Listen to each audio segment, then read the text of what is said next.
দুবাইতে ঢাকার দিয়াবাড়ি উত্তরার মাইলস্টোন স্কুল অ্যান্ড কলেজে বিমান বাহিনীর প্রশিক্ষণ বিমান দুর্ঘটনায় স্কুল ছাত্রছাত্রী, শিক্ষক শিক্ষিকা ও অভিভাবক ও পাইলট তৌকির সহ নিহতদের আত্মার মাগফিরাত ও আহতদের সুস্থতা কামনা করে বাংলাদেশ প্রবাস ক্লাব ইউএই এর উদ্যোগে শোক সভা ও দোয়া মাহফিল অনুষ্ঠিত হয়। নিহতদের স্মৃতিচারণ করতে গিয়ে প্রধান অতিথির বক্তব্যে দুবাই ও উত্তর আমিরাতের বাংলাদেশের কনসাল জেনারেলের প্রতিনিধি কনসুলেটর প্রথম সচিব প্রেস মোহাম্মদ আরিফুর রহমান বলেন, আমরা সবাই গভীরভাবে শোকাহত, মর্মাহত।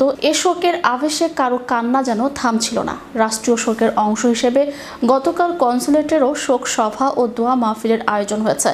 সুখে দুঃখে দেশ ও মানুষের পাশে থাকা প্রবাস ক্লাবের এ উদ্যোগ সবার কাছে অত্যন্ত প্রশংসার দাবি রাখে।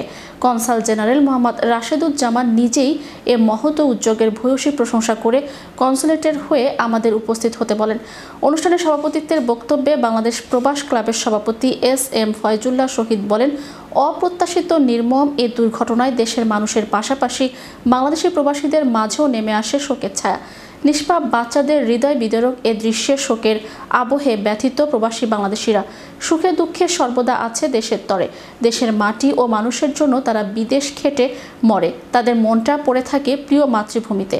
শত অবহেলা ও লাঞ্ছনার শিকার হয়েও দেশের পাশে থেকে দেশকে ভালোবাসে, নিঃস্বার্থভাবে দেশের মাটি ও মানুষের জন্য কাঁদে। তিনি বলেন, মানুষ মানুষের জন্য, প্রবাসীরা সবার জন্য এ ব্রত নিয়ে বাংলাদেশ প্রবাস ক্লাব আমিরাতে অসংখ্য অসুস্থ, অসহায় ও বিপদগ্রস্ত প্রবাসী বাংলাদেশিদের সহায়তায় কাজ করেছেন। মানবিক দৃষ্টান্ত রেখে অনেক প্রবাসীর লাশ দেশে প্রেরণে সহযোগিতা করেছেন। ইনশাআল্লাহ বাংলাদেশ প্রবাস ক্লাব দেশের পাশে আছে, সামনেও দেশ ও মানুষের পাশে থাকতে। বিশেষ অতিথির বক্তব্যে বিশিষ্ট কমিউনিটির নেতা প্রকৌশলী মোহাম্মদ সালাউদ্দিন বলেন, দলমত নির্বিশেষে দেশে বিদেশে সকলকেই জাতির এ মাতমে স্বতঃস্ফূর্তভাবে দোয়া আচার করা উচিত, কারণ মাসুম বাচ্চাগুলো আমাদেরই ভবিষ্যৎ। বাংলাদেশ প্রবাস ক্লাব আরব আমিরাতের সভাপতি প্রবাসী সাংবাদিক এস.এম. ফয়জুল্লাহ শহীদের সভাপতিত্বে ও সাধারণ সম্পাদক চ্যানেল এস নিউজ আরব আমিরাত প্রতিনিধি এম শামসুর রহমান সোহেলের সঞ্চালনায় প্রধান অতিথি হিসেবে উপস্থিত ছিলেন বাংলাদেশ কনসুলেট কনসাল জেনারেল রাশেদুজ্জামানের প্রতিনিধি হিসেবে কনসুলেটর এর প্রথম সচিব আরিফুর রহমান।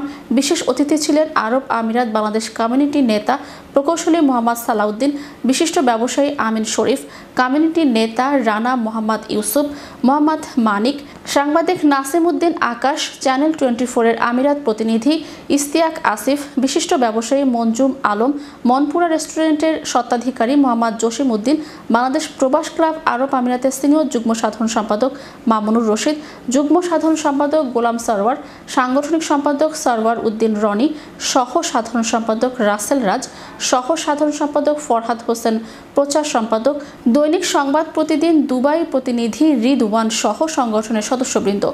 নিহতদের শোক সন্তপ্ত পরিবারের প্রতি সমবেদনা জানিয়ে তাদের আত্মার মাগফিরাত ও আহতদের দ্রুত সুস্থতা কামনায় সাথে 24 জুলাই আগস্টের গণঅভ্যুত্থানের সকল শহীদ ও আহতদের জন্য সহ দেশের কল্যাণের দোয়া মোনাজাত করা হয়। দোয়া ও মোনাজাত পরিচালনা করেন মাওলানা মোহাম্মদ আবুল কালাম ইমাম ও খতিব সোনাপুর সরকারি মসজিদ।